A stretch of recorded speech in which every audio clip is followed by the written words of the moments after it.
afternoon that I defended my PhD thesis, I was actually feeling like I was walking on air. I felt like I was 2 feet off the ground. And it was a physical sensation because I was so pleased with A, having it behind me, and B, because it was not easy. And I felt like it was an accomplishment and I felt like I was doing something with my life that I really liked. So I was lucky enough in my 20s to be admitted to UC Berkeley to get a PhD in neuroscience. I was admitted to a couple of other schools as well, but I couldn't justify moving away and going somewhere else when I had the opportunity to go to UC Berkeley. And when I showed up there, I was just absolutely in imposter syndrome hell because every other hallway had Nobel laureates and people who were undergrads in neuroscience from Yale and Harvard and Stanford and all sorts of great places, Johns Hopkins. We had kids from all over the world who were just the best of the best, and then somehow they let me in. So it was a great awe-inducing experience to go start there at UC Berkeley. And I already had a lot of lab experience, and I skipped my rotations, which is typically 10 weeks each in 3 different labs, and then the person gets to choose which of those 3 labs they want to work in. But I had already chosen my lab, so I didn't have to do those 30 weeks. Just started right away with my PhD. So I got it done pretty quickly. I got it done in about 4.5 years. And my advisor was of the mind that graduate students had to be broken down into their, the core personalities and then built back up as stronger human beings. But I was a little bit older student and I did not sign up for that. And so he tried so hard to break me down. And I remember calling our mom like a month before I was finished. I said, is it too late to quit? Because it's just the emotional part of it is so difficult, especially with an advisor who's viewing us like that, like it's his job to beat me down. And so I remember too, with the very well structured way that you get out of grad school is to do an oral defense of your thesis. So you write up all the thesis, and you have this huge package of paper back then. And then you hand that into your advisors, and you pick advisors throughout the school. So you have more than one opinion as to whether you should graduate or not. And so I got my advisors together and I talked with each of them, and they counsel and they do lots of back and forth on the thesis. And so I got to my day and all of them said, this is fantastic. You know your stuff. You're ready to graduate. And I went back to my advisor and he said to me, I'm not sure you're ready to graduate. And I said, my advisors, who I've met with for months now and who have read my thesis and did my oral defense, all think that I should graduate. He said to me, they just don't know you. And I said, you know what? I'm out of here. I'm graduating. I've got the signatures. I'm out of here. So I was super proud of myself. I loved the experience of going through all of that because their whole job is to break down all of my thought processes and my discoveries, and they did that and I held up to it, and it was just such a proud moment in my life. How did you win him over to letting you graduate? He couldn't really stand in the way. He signed. He was at the oral defense. He saw that everyone else was on board with it. So I think he just wanted one last attempt to tear me down before I got out of his grip. Good try. Yeah, it was a good try. It was a really good try. But that day after the oral defense, when I knew it was over, it was just a physical feeling of success and lightness. Unbelievable. Unbelievable. So what have you carried because of that experience? I had a friend at the time who owned a company that did mortgage lending in San Francisco. So he was super rich. And then in 2007, the mortgage market crashed and his company went belly up and he had nothing. He had nothing. And I remember talking with him, we were having a coffee or something. And he said to me, I've lost my company, but no one can take that PhD away from you. And I thought, yeah, I'd rather have that than potentially transient money. So what did you do with that PhD? I got a job that required a PhD, if you can believe it. So I'm using my degree. I got a job in pharmaceuticals and worked my way up to the VP level, and now I'm a consultant to the pharmaceutical company industry. And I couldn't do that without my PhD because it's a way of thinking. Most of the people that I work with in the pharma industry are graduate degree people, so they have terminal degrees. So a PhD, MD, PharmD, almost all of them are one of those degrees. And so there's a way of communicating with each other and a way of thinking about approaching problems that we have in common. And so now I can I can easily communicate with people who are doing the same thing that I'm doing. So I often though talk to people who don't have a PhD and they say, "Oh, you have a PhD from from UC Berkeley in neuroscience," because it does sound very pretentious, and I understand that. Stop But that. my take, it sounds pretentious. I'm fine with it, but it sounds pretentious. But when people say, "Oh, that's amazing," I can't, that's so impressive that you did that. What I like to say is that those 4.5 years would have gone by, and I would have done something with them. So as long as I would be open to learning something and growing in some way in those 5 years instead of letting time just pass by, then it's just as valuable as going to get a PhD. That's just how I chose to spend those 4.5 years. Someone else could choose 4.5 years to spend doing something else, learning how to play the violin or learning how to knit or learning how to communicate or uh, changing their vocal pattern, or whatever it is. If you commit yourself to those years, then they're going to be valuable to you. And to me, that's one of the most important lessons that came out of it. I do think it's such a shame when we, and we all have done this, spend so much time worrying about how long it's going to take that had we just Yes. gotten started, we would have been there by now, you know? So I totally agree with you. I also know that sometimes it's just not the right time. But it's never going to be exactly the right time. And I think that's the point you're trying to make, is that Yeah. you can't just wait for something for all of the pieces to just come out of the sky and fall into your lap and say, okay, well, I have no choice but to go do this now. You have to fight for it. You have to be Yeah. uncomfortable for that period of time a little bit. It is uncomfortable. It was so poor. So it was the tech bubble in Silicon Valley, and Berkeley is very close to Silicon Valley. So a lot of my friends from high school and just around the community, they were out there getting rich on all these tech companies, and they became the head of this and the head of that. So they were all making all this money, and I was sitting in grad school making nothing. I would sign up for classes as with my classmates. We'd sign up for classes that took place after 7 p.m. because they always gave us pizza. So a free slice of pizza. I'm going to that class. And then I remember going to a party with my tech buddy friends, and the woman was making sandwiches and took the two ends of the sandwich bread and was going to throw them away. And I kind of grabbed it. I'm like, no, that's a whole meal. And so I took what she was going to throw away, and a meal out of it. So yes, it is going to cost something, not just money, but it's still worth it. If how long it's going to take is the only thing holding you back, get started.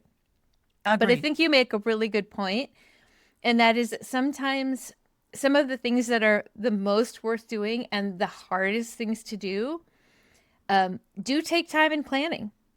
And I think sometimes people feel like, well, you must have just fallen into that, or you must have gotten really lucky. And it's like, no, oftentimes I've spent years sometimes prepping for a thing, preparing myself to be able to make a big move. It just does. It takes time and it takes planning. And sometimes the things don't work out and sometimes the things do work out, but you got to just kind of keep moving forward. Right. Right. Or planning to move forward. That's useful too. If you're not ready to take that move, plan for it, save Yeah. for it, talk to people, start getting all your ducks in a row as much as you can. When we talk about that, sometimes it takes a lot of effort and a lot of planning and a lot of saving money and making a thoughtful move. A lot of times in my life, I have actually gone down several roads at the same time until one of them sort of presented itself as this is your path right now. Because not just because I couldn't decide, but because I just didn't know what my passion was gonna be. So I would start this and start that. And one of the things that I did, I was considering, I really wanted to, I have really big dreams. My dreams are way bigger than the capacity that I have in my brain, but it leads to some really interesting places. So one of the things that I did was I was super interested in opening up a skate park and a restaurant, a little restaurant in the skate park, because all the skate parks around here have like vending machines. And I'm like, that's just not sustainable if your kid's going to be there for like 4 hours skating and they're going to burn off all that energy. They need food. Plus, I never stayed at the skate park because there was literally nothing for me to do there. And I would have loved to have a little place where I could just go sit and eat. So I thought to myself, I know absolutely nothing about the restaurant industry. So I got a job as a chef at a nursing home because they were desperate and I was super not qualified. Perfect. um, and at the same time, I really wanted to follow my dream of being a foster parent. And so I started the process at the same time as this new job of getting my foster license. And so I did both of those for a year.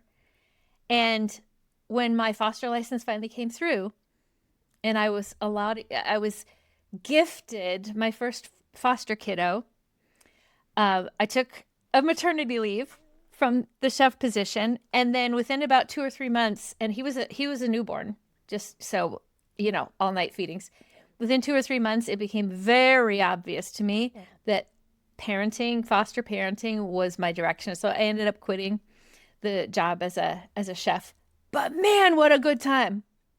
I had so much fun in that kitchen. I still love being in the kitchen and I learned a whole lot of stuff. So anyway, this is a little miniature story about how sometimes I'll go down a couple of paths until one of them just makes itself apparent to me and then I can let those other ones go. I think you made a really important point that might be useful for somebody out there, and that is this. Desperate employer and unqualified employee is a match made in heaven. Maybe that's the way to get the experience that you need, right? This was brilliant. Yeah. Who else in the world was going to hire me as a chef when I had zero experience and I was in my 50s?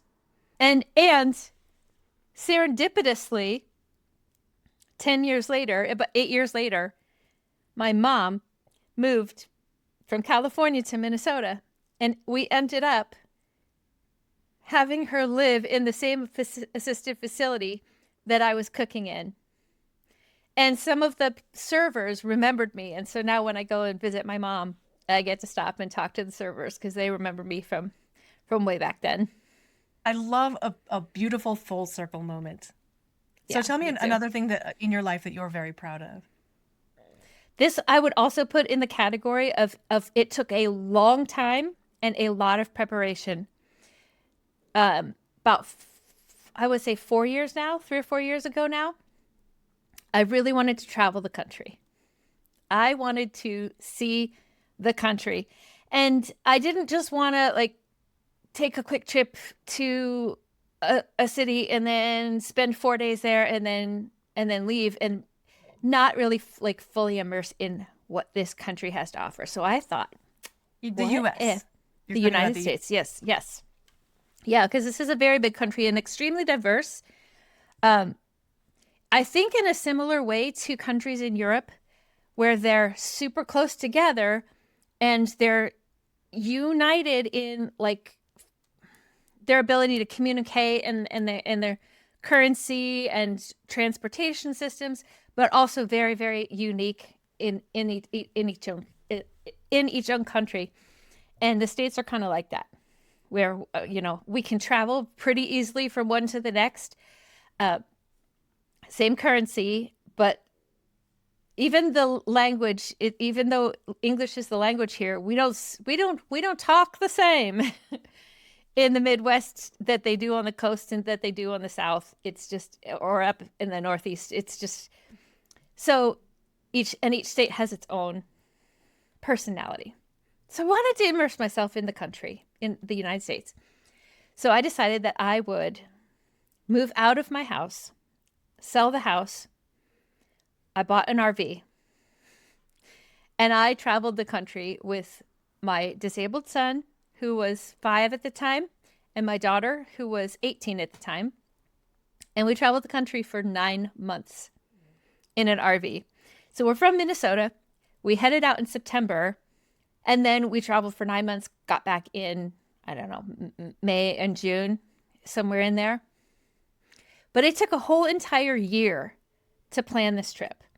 I had to sell my house because that was the only way I was going to have the money to do a trip like this. So the money that I would be putting into mortgage or into paying, utilities and bills was all going to be money that have to go into paying for gasoline and for basically it's like renting a spot in a campground that's RV friendly. So I was going to I couldn't do both. Didn't want to do both. Didn't want to keep a house if I was traveling. But I spent an entire year Now, I had never been RVing a day in my life.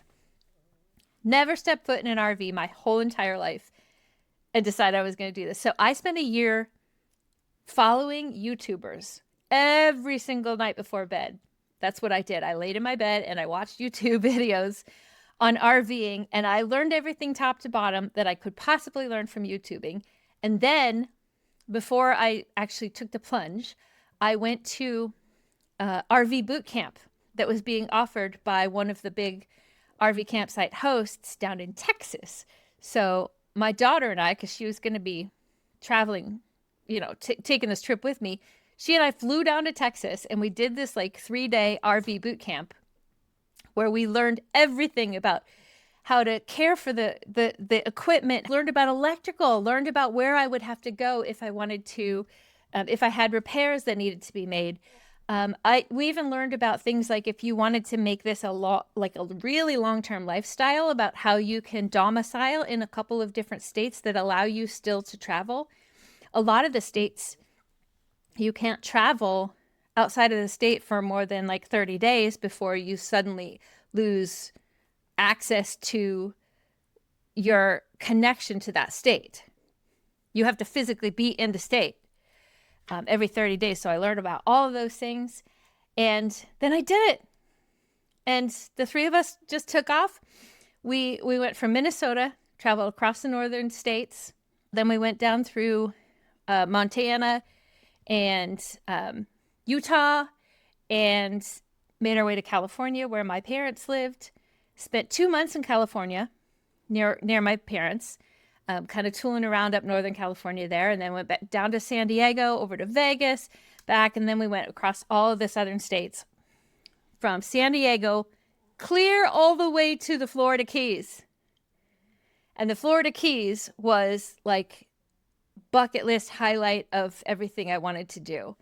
So that was an amazing experience to actually be able to go down there. And because I had my home like with me, we were able to get a campsite right on the Keys and spend 3 days. We rented a little golf cart because everybody tools around the island on a golf cart. So we rented a golf cart so it was easy to get around. And it just, oh my gosh, trip of a lifetime. We did the whole Orlando Universal Studios. I got to hang out at Hogwarts, which was like, what? So it was amazing. And then we made our way back up through Florida, and then kind of a beeline back up to Minnesota through Nashville, Tennessee, which I'd never been to, and then made our way home. Incredible trip, a trip of a lifetime. And I'm just so proud of myself. I can't even tell you how many times along that trip I would be backing my rig into the spot, and other RVers, because it's a spectator sport to watch someone else back their RV in. So if you've been there for a while at the campground for a while and a new person comes, like, you just kind of go out and sit out and kind of watch, it's sort of like, and I can't even tell you how many people were just like, I can't believe you just backed that in just like that. So you didn't have to take 6 tries at it. You just went bloop, bloop, bloop back. Well, I'm like, I've been on the road for 9 months. So, it takes, and then I had women who were telling me, I don't know how you empty the sanitation system. Like, my husband does that. I wouldn't even know how to begin. And I was like, yeah, well, you kind of have to when you're the only people doing it. It's a very dirty job. It's very, it's dangerous if you don't know what you're doing, because you can get so much bad stuff on you. So, but I learned how to do all that stuff. I learned how to do it all by myself. And so I could empty my black tank all by myself. And you know what you're doing? Taught your daughter that kind of independence too. Yes. We had a very loose map of where we wanted to be at certain times. And then each day as we were heading out, we would just sort of decide, I think it would be cool if we would make it this far today. And then we would get to a location and we'd be like, yeah, this is cool. I think we'll stay here 3 or 4 days or a week. And then other times it was like, I don't want to stay. Let's move on ahead. So we just had a few like markers where people were expecting us, and everything in between was just as we just decided as we went along. We stopped. There's one place in New Mexico that is called something like the alien experience, or oh, what the heck was it called? The Thing, or something like that. The Thing, and there's billboards for hundreds of miles leading up to this thing. And the billboards were like, what is it? What's the thing? What's hiding in there? And it was just a tourist attraction in the middle of fucking nowhere.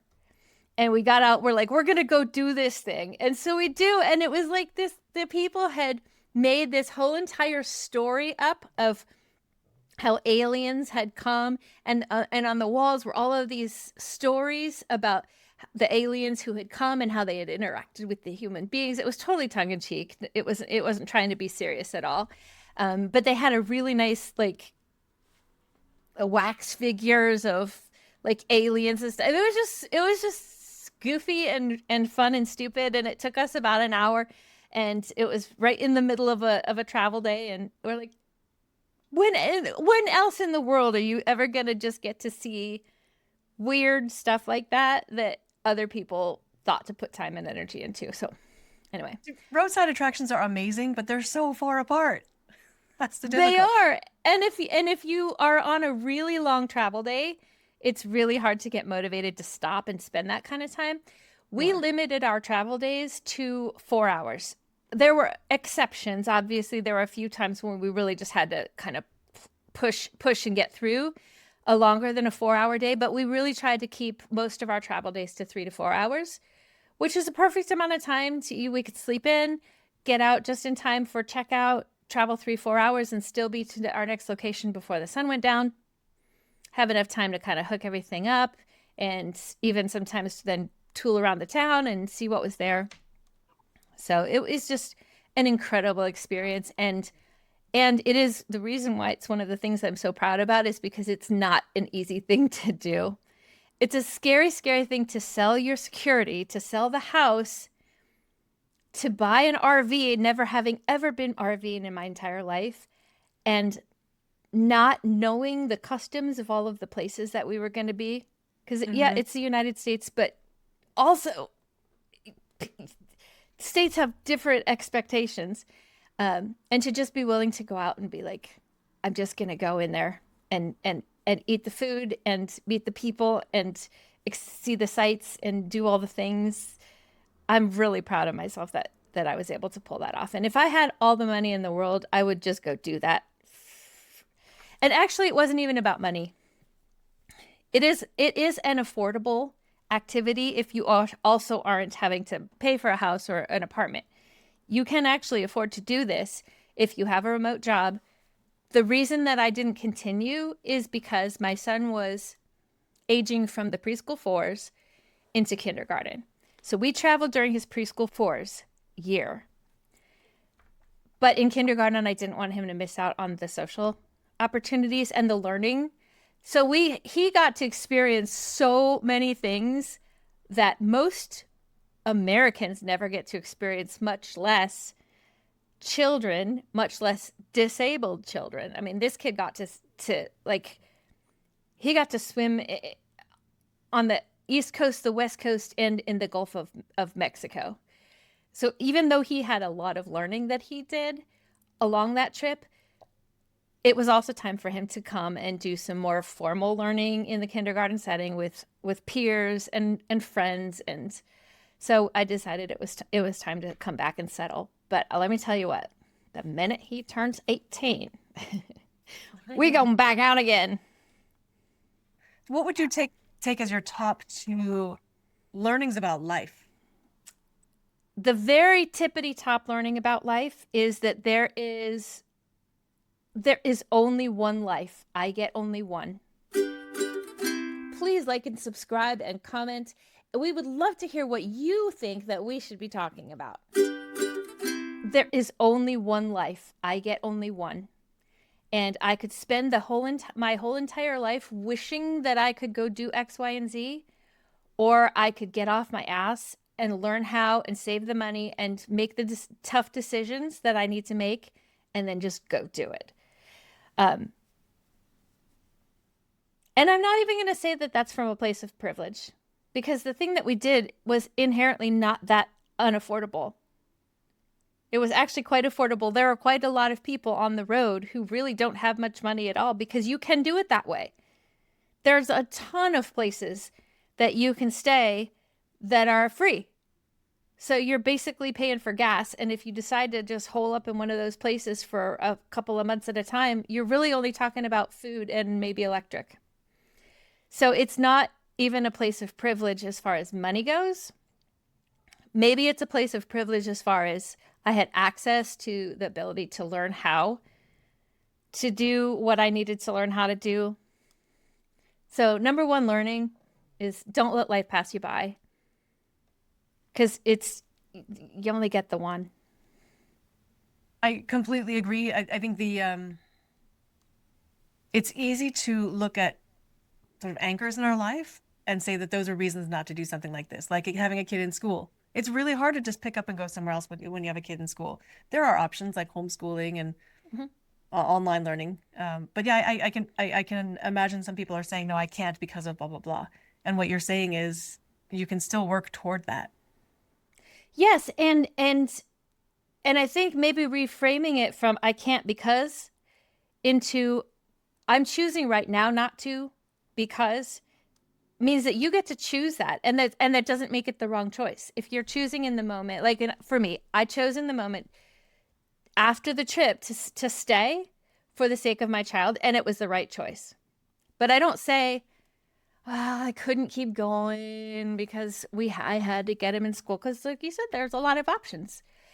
For me at the time, giving him the opportunity to be with peers was going to be more important in our life than for me to continue on a trip like that. But you still did the trip. You still had that And experience. I still did the trip. So I did it too. at a time, at the right time, because I don't think he missed as much out of preschool fours as he would have missed out of kindergarten. The amount that he experienced that year, even if he won't remember, is just amazing, outstanding. It was incredibly formative for him. Right. I would say that one of the most important learnings was that if it's something that's really important to you, you have to take the steps to make it happen. You can't just wait for it to come to you. And I think you mentioned this earlier too. There's never going to be a perfect time, and all the pieces aren't going to fall into place all at once. And even when it was time for us to leave, we didn't have absolutely everything all wrapped up in tidy little bow. You know, there were things that were like, oh, I guess we're going to figure that one out on the fly, because that's kind of part of the experience. So there's never going to be a perfect time to do these things. And sometimes you just have to take the leap and see where it takes you. And I did have a ton of mistakes on this trip. I busted out the back window of my truck twice, doing the same damn thing, making too tight of a turn with my rig. So, you know, those are painful and expensive learnings. But if I had let the possibility that could happen prevent me from moving forward, I would have never taken a trip like that. So you just got to do it. You got to roll with the punches, and you figure it out on the fly. So I want to get back to a little bit what you were saying earlier about that sometimes you do all the preparation, you get ready for it, and you really want it, and you do everything you need to do, and it doesn't work out. Because that's what happened for me many, many times. I had, like you, I'm a really big thinker. I want big things out of life. Maybe not today because I'm a little bit older and I'm slower, but in my life, I've wanted big, big things. I wanted big pivots and big adventures and big, exciting things to have happen. And there were several that didn't happen. So when I entered undergrad, I really wanted to be in medical school. I wanted to go to medical school, be a doctor. And so I did all the pre-med stuff. And through the pre-med stuff, I realized that I don't like sick people and that I really do like the academic science of it. And that's how I pivoted. But the other piece of it is that I applied to medical school and I didn't get in. I didn't have the right package. I didn't have the right motivation. I didn't have the right essay. So I didn't get in. And I'm glad about that because I'm much happier with my life right now. I feel like I own a lot more of my own time than I would have as a doctor. And I know this is true because my clients oftentimes are doctors. I spent a lot of time in my career in relationships with doctors. That was my job. So I understand their lifestyle and I understand how much they don't have a lot of free time. And I don't think that's my style. So it ended up being the best thing for me, but it wasn't the plan that I had originally. And then around that same time, after I got out of undergrad, I really wanted to go to the Peace Corps. And I applied and I got accepted and I was going to be sent to a Francophone country in Northern Africa. And at the last minute, I got cold feet because I was medically fragile at the time and I was afraid of not being near the right medical care. So I didn't go. But that was my plan. I did all the steps toward it and they didn't work out like that. And then early on in my life, even before undergrad, I had this idea of a company called Intelligent Solutions. And this company was going to do everything, everything. So it was created as kind of a one-stop shop for a concierge. So if you have a problem, you call Intelligent Solutions and they'll fix that problem. You forgot to pick up your dry cleaning or you're going to open up an office and you don't know what color to make it to make people calm, and you have to get your computer system set up and you have to organize the coffee. It was way, way, way too big, right? But I had this idea, this is one stop. You need something, you'll come to me. And I envisioned a storefront and I envisioned this was way before websites. So I had this big plan for this. And to me, looking back on that, it seemed more like it was fun for me to do that planning and that thinking. It wouldn't be something that I really wanted to do. But I did all that planning and thinking and it didn't go down that road. So there are three things that I wanted to do and then didn't do for three very different reasons. But the one that I did that did work out for me was going to graduate school. And I'm really glad that was the one. But it's not like that was, 5 years old, I woke up and said, here's what everything I need to do between now and when I'm 22 to get into grad school. That's not the way that it worked for me. Yeah, that's a really good point. I would have to guess that the learning that came out of that experience also helped to push you in the direction where you are now and where you're happy now. Well, I do own a company that does everything in my You industry. do. When you were younger, your concept was this. And you were able to take this concept and like shape it into something a little more compact, but more dense. Like it's going to be more useful to the people who need this than all of this. But you couldn't have gotten that concentration of what you're doing now without first having that giant dream. The other major thing in my life that I'm proud of is leaving industry to go work on my own. Because that, I'm going to be against character. That shit is scary.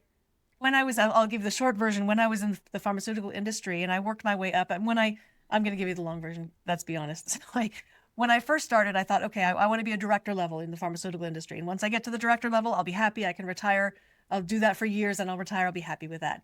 The minute I got a director title, I needed the VP title. And so I worked on that and then I got the VP title. And then I said to myself, what do I do now? Right? That this is okay, fine. Like, I was always going towards something else instead of being in the moment that I was in the moment. So I got the VP title. I checked that box and realized that was not, we were talking the other day about satiability. There was no satisfying that desire to go higher and higher and higher. And that's not really how I wanted to live my life. I also realized that I was becoming, as I was getting closer to the politics and closer to the power and the finance, that it started to change me as a person. I started to become skeptical and I started to become suspicious of people, and I didn't like who I was becoming. And so when I had the opportunity to leave, I took it and went out and created this thing that I'm good at doing, and I could do it on my own. Are you willing to talk about the opportunity to leave? Sure, my company was going through a reorganization. Basically, they laid off 40% of their staff. And they were asking me to apply for my same job, but for a lower level. And then they offered a package as well for the people who didn't want to do that. And so I took the package, and I didn't want a demotion and then to work for a company who's laid off 40% of their workforce globally, but the expectations of each job is not going to change. So I felt really bad for the people who stayed there because they were already working to capacity, and now they're going to have to work nearly twice as hard with no additional benefits, income, support, authority. So I'm really glad I didn't stay there. So I have talked to many, many people. Right now, I'm building a deep bench of experts who are going to be working for me. And these are people who are also consultants and who have left a job, lost a job, got fired, demoted, downsized, whatever it was. And every single person who I know who is maybe 6 months to a year out from that event of not having that job anymore, all of them say that was the best thing that could have happened to them. It's a kick in the butt, and it is freedom that we didn't know that we had. And it's a moment to just take a breath and say, what do I want to do with my life? What am I good at? What does the world need? And take that minute and say, you know what? I think there could be something better for me, instead of hanging on to that security that really isn't that secure after all. Talk about the experience of that transition, and just tell, I want to hear how raw and real that experience was.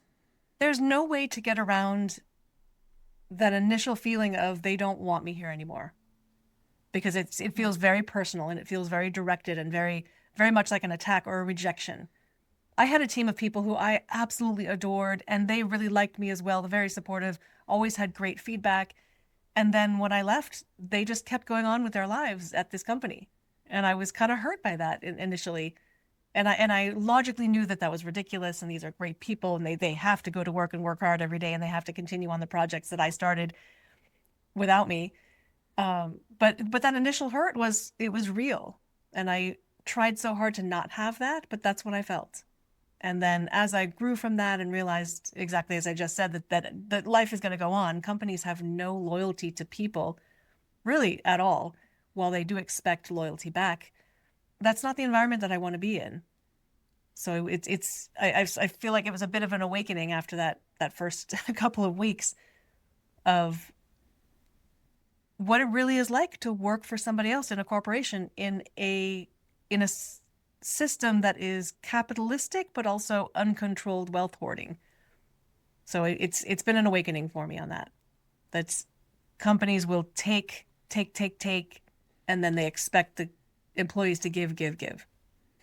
So in those early weeks out of that job, what kind of self-talk did you have to do to get up every day and keep moving forward in the face of what I could only imagine was terrifying unknowingness?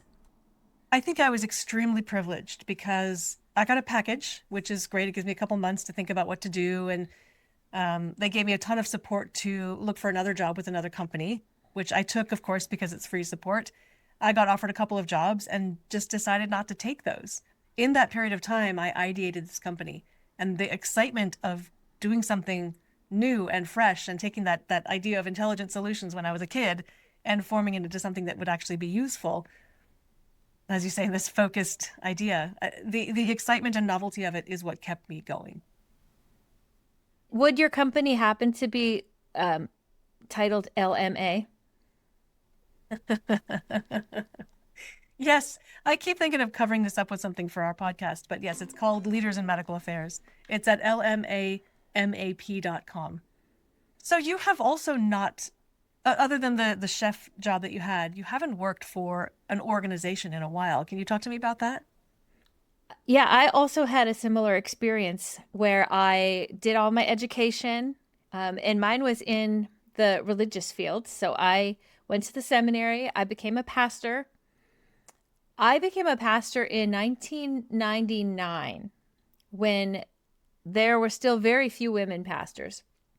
And the women who were pastors were not generally senior pastors because nobody wanted to have a woman be in charge.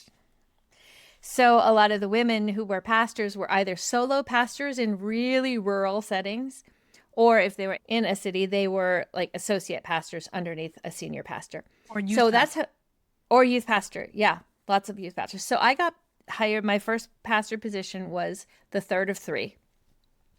It had been two men leading this congregation. And then they decided that they had grown to the point where they needed a third person. So I was the third person. So they were specifically looking for a woman because they wanted to round that out. But they didn't really want a woman, if I'm being really honest. So, like in theory, it sounded great, but in practice, it was really, really challenging. And I was young and I had really little kids. I had only two of my four had been born at that time. In fact, one of them was born the same day I got the interview for the job, that they called me for an interview. So that sort of came together. So I did that job for 7 years, and it was incredibly hard.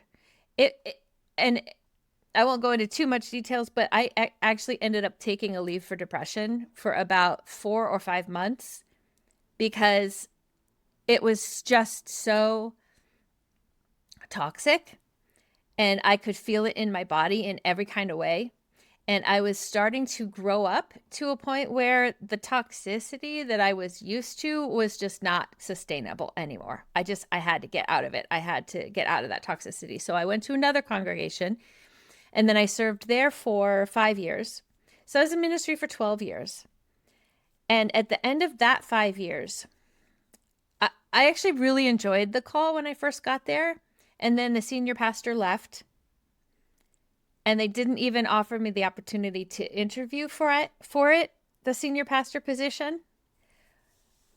Essentially, they would have let me interview for it, but if I had done that and didn't get it, which they were pretty clear I wasn't going to get it, then I would have also had to leave my current call because they weren't going to like tell me no and then make me stay. So I kind of didn't even have the opportunity to move into that senior position, although they were more than happy to have me run the entire place in the 6 months that it took them to do the interviewing and hiring. So the person that they ended up hiring, I actually really liked, but he had a lot of very different visions for ministry. And one of the things that I loved more than anything was confirmation. It was middle schoolers.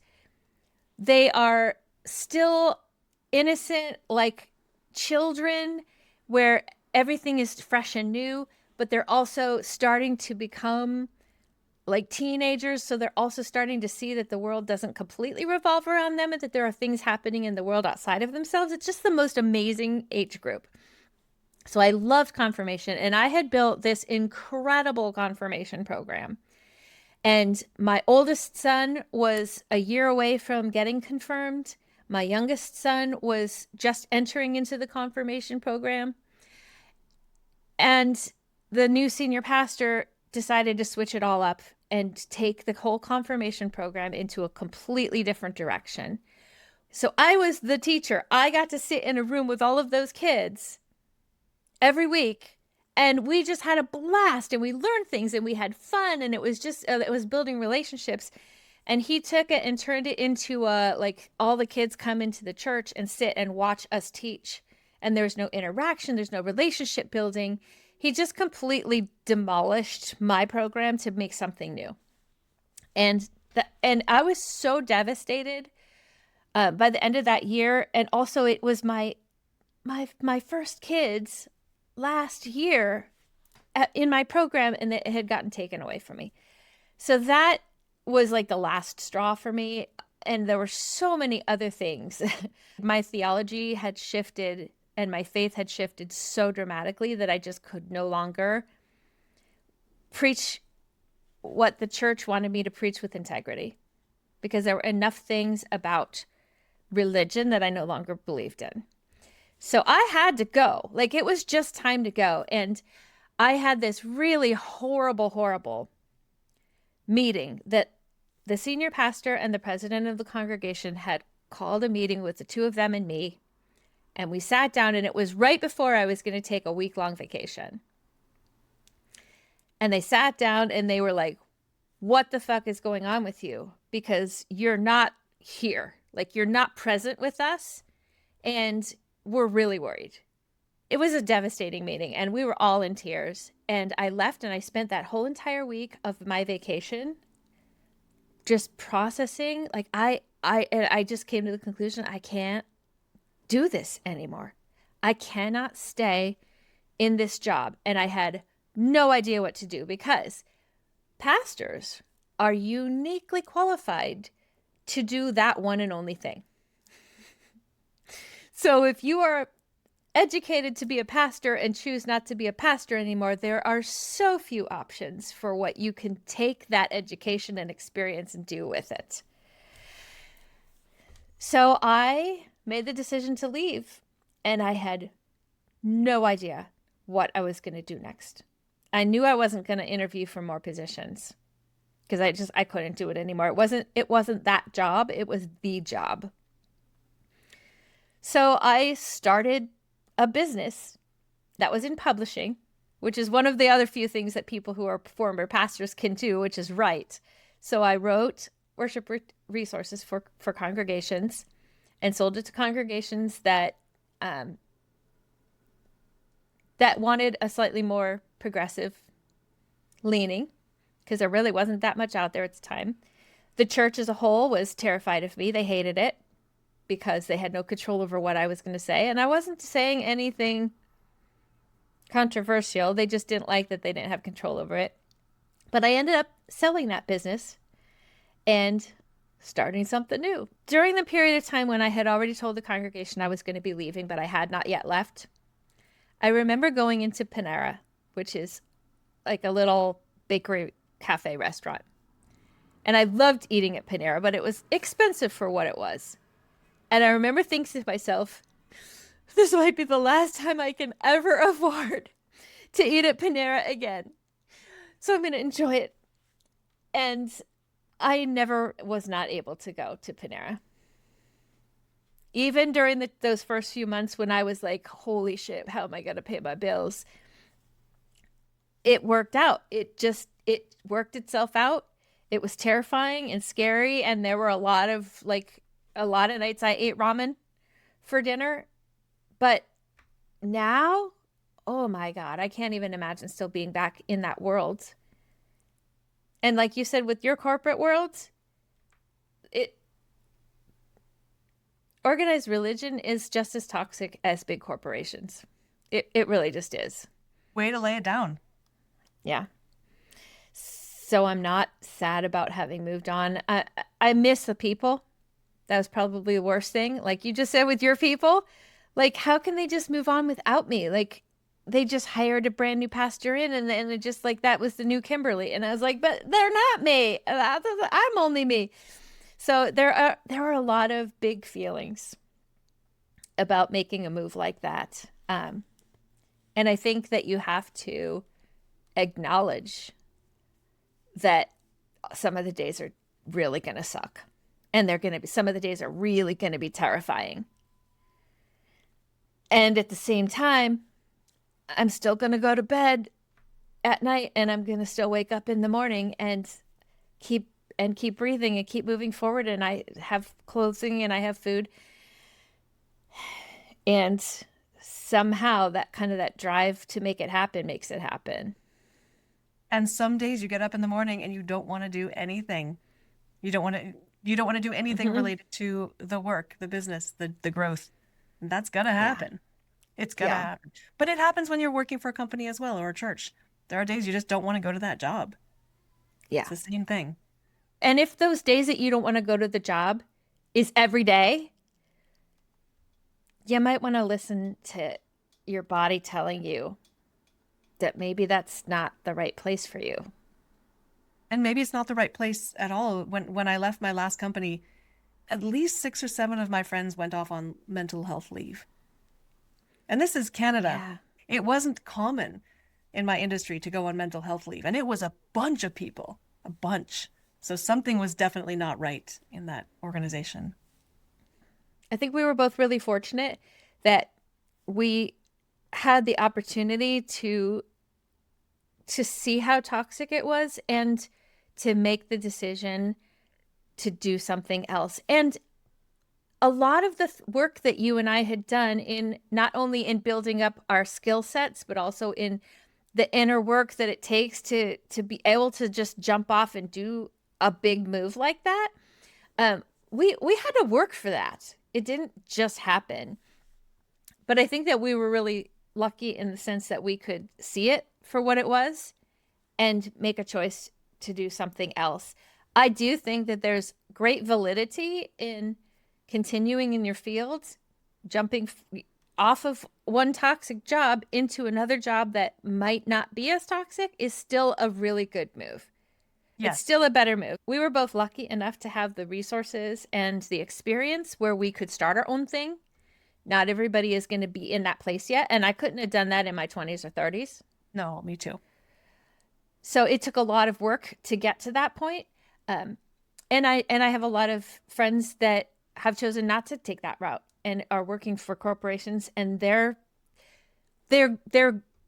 goals are much different.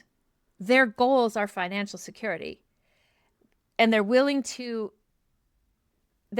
spend their time and their soul dollars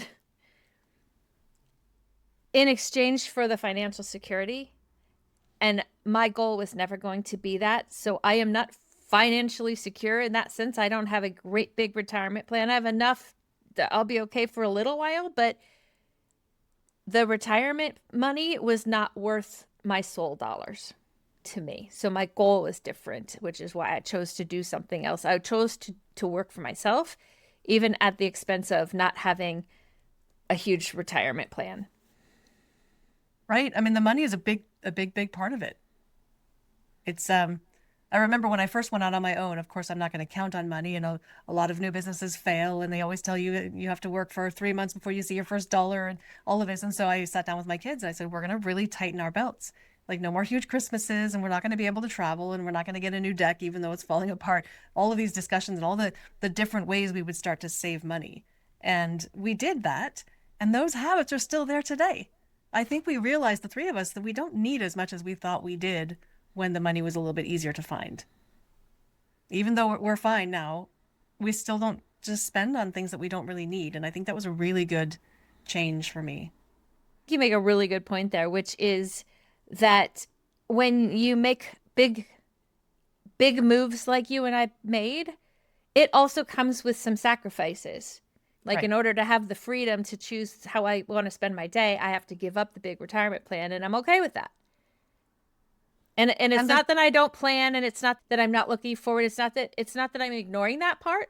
It's just that that's not the critical piece that motivates me as much as, like, what I'm doing today in the moment is far more important to my mental health than selling my soul to a corporation that I hate for the retirement plan.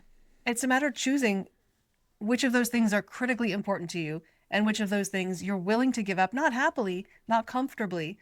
But if you can make a list of those two things, I think that's a huge jump toward figuring out what you're going to do with life. If you need financial security and you need a retirement plan and you need the insurance without having to pay for it yourself, and you need the company car, and you need the social water cooler talk, and you need the motivation of having somewhere to go every day with a boss, then the job is probably for you.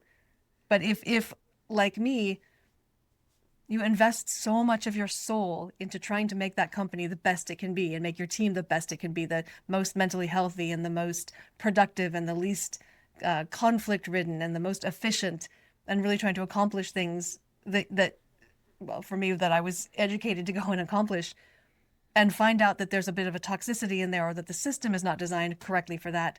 I spent years trying to fix big problems, big institutional-wide problems, and blaming myself for not being good enough to fix those. And for me, that I invested too much of myself and realized, no, it's not because I'm not good enough. It's because those problems are not solvable by one person or even a group of people. They're just baked into the system in that organization. So when I realized that, it was the mental health for me and the belief in my own capabilities that I needed to hang on to. And in order for that to happen, I had to leave the organization. Even if you are in a position where just up and leaving is not a practical option for you, that doesn't mean that you're powerless. That doesn't mean that you are at the whim of the corporation. There are still things that you can do to make a plan for the next thing. Like, you could get yourself further educated in your field, or certified for things that you're not yet certified in, or, which doesn't even cost money, is to go to build relationships with people in the fields that can help you move into a different part of the field. So there's so many things that you can do to make your situation more palatable. You can also choose to go to exactly the same job every single day and not sell your soul for it. You can show up, you can do the work, and you can keep your mental health and your soul protected. You don't have to give that up. You don't have to lean into all the toxic fighting and the arguments and the backstabbing and all the things that can happen in those settings. You don't have to invest yourself in that. If you have to stay for financial reasons or logistical, practical reasons, find a way to keep yourself healthy. Maybe you work the job and you do the 9 to 5 and you put in the hours, and then you invest your soul into something you really, really have a passion about outside of work. That's exactly right. And I'm going to reiterate exactly what you just said. It's a perfectly valid path forward to stay where you are, Yep. not lose your soul, not lose your mental health by maybe separating the work from who you are, which I wasn't able to do. I think that's a skill some people genuinely have. And then create the life you want after work. Yeah. And invest in something that really is important to you and see where that goes. Not even that it has to go anywhere, but just maintain your mental health and your confidence in yourself and your emotional health by doing something other than just the work. That's perfectly valid. When we started this conversation, we were going to share our experiences, but didn't really exactly know what they all had in common. And I think one of the things that they had in common was that each of the times that we made a big move, it was for our souls, our spirits, and our mental health, our emotional health. We made big moves because we needed to get out of something that was toxic and into something that was healthier. Or at the very, like my RVing trip, in order to sell my house, I got the divorce first, and then we together sold the house. I don't know that I could have made this same trip if I was still married and I didn't leave the marriage so that I could travel. I traveled because I finally was free of the marriage. So for me, that was the kind of that move from the toxic environment I was in. And I really just wanted to get on the road and go. And so there was a little bit of that for me that was kind of running away from something toxic. But in the running, I was also finding myself. So I have no regrets about making a move like that. A lot of what we're so proud of is because we stepped out of something solid but not very good for us into something really unknown and scary and adventurous and different for the sake of our souls and mental health. Coming soon on Super Random Things with those sisters. We've had several conversations on this podcast about the conditioning, and I've been thinking about planning life and how to move forward, and it really occurs to me that we were heavily conditioned not to live in the moment, but to always be chasing something else. So you have to get good grades in elementary to get to a good middle school, and then to get to a good high school. And of course, you have to work really hard in high school to get to a good university. And then you have to get good grades in university or get to a good university to get a good job or to go to good grad school. And then at that job, we were constantly taught to chase the next title, the next promotion, the next level of power, the next salary. In school, they would threaten that if we made a misstep at any point along the way, that it would be on our permanent record. The permanent record, which I found out later in life is just not a thing. Nobody in my adult life has ever cared one bit about what was on my permanent record in second grade. I don't remember ever feeling satisfied with where I was. I was always working toward the next thing. The first time I sort of sat still and realized I can live in this moment and be really happy in this moment without thinking about what I need to do to get to the next step, when my daughter was born. So that was a huge gift to me, that she taught me to live in the moment. We spent so much time in the park, which honestly is not really productive time.